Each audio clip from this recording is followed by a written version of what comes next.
Je štúdium práva pre každého? Nie je to len pre tých, čo majú bohatých rodičov? Dokáže vyštudovať právo každý?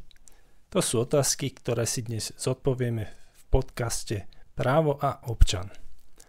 Na to, aby ste mohli študovať právo, potrebujete v prvom rade maturitu. Potom sú dve možnosti. Buď budete študovať na dennom štúdiu, alebo na externom štúdiu. Denné štúdium znamená, že chodíte každý deň na semináre alebo na prednášky, bývate na internáte alebo teda bývate u rodičov, ak ste z rovnakého mesta, ako je právnická fakulta. Na to, aby ste sa dostali na takéto štúdium, zvyčajne potrebujete prijímacie skúšky. Pokiaľ musíte do školy dochádzať dlhšiu trasu, zrejme budete potrebovať internát a tento internát si budete musieť aj zaplatiť. Pokiaľ nemáte dosť bohatých rodičov, môže vám pomôcť sociálne štipendium. To je vlastne niečo ako príspevok štátu pre chudobnejších študentov na to, aby mohli študovať. Druhou formou štúdia je externé štúdium. Externe študujú väčšinou ľudia, ktorí sú zamestnaní, teda chodia celý týždeň do práce a piatky a soboty si zoberú dovolenku a idú na prednášku do nejakého mesta.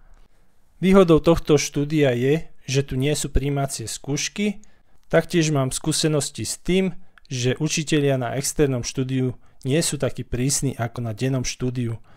Na druhej strane nevýhodou externého štúdia je to, že si ho musíte zaplatiť.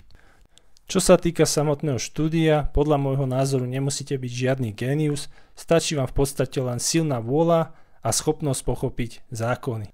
Sú rôzne typy študentov, niektorí majú lepšiu pamäť, iní majú zase horšiu pamäť. Každý z týchto študentov, pokiaľ chce byť dobrým právnikom, mal by zákonom v prvom rade rozumieť. Keď pochopíte základné princípy a porozumiete vzťahom medzi jednotlivými právnymi odvetviami, je to v podstate už len o tom, či si viete potrebné informácie dohľadať alebo nie.